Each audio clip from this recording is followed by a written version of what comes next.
নমস্কাৰ, মই আপোনালোকৰ সংবাদ মিত্ৰ ৰাজীৱ কুমাৰ সিংহ। আপুনি চাই আছে প্ৰডাক্ট 360।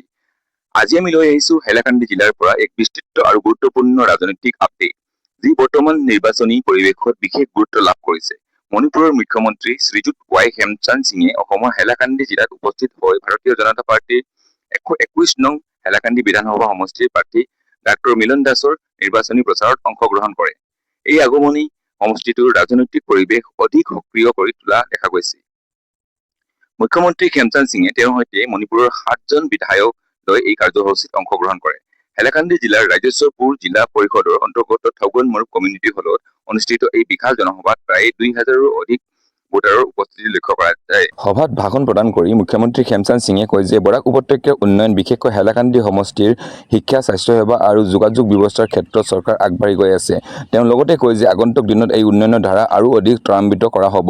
তেওঁ যুৱ সমাজৰ বাবে কৰ্মসংস্থাপন সৃষ্টি, দক্ষতা বিকাশ আৰু মহিলাসকলৰ স্বাৱলম্বীকৰণৰ বাবে বিভিন্ন আঁচনিৰ বিষয়ে উল্লেখ কৰে।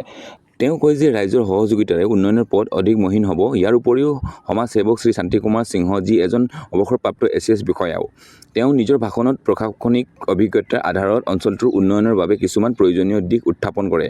তেওঁ স্বচ্ছ শাসন আৰু দায়িত্বশীল নেতৃত্বৰ ওপৰত গুৰুত্ব দিয়ে।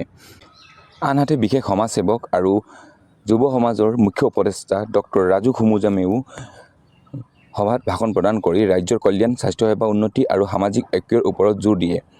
তেওঁ কয় যে একত্ৰিত প্ৰচেষ্টাৰে জৰিয়তে অঞ্চলটোক আগবঢ়াই নিয়া সম্ভৱ। এই সভাত স্থানীয় ৰাইজৰ অংশগ্ৰহণ আৰু উৎসাহো লক্ষণীয় আছিল।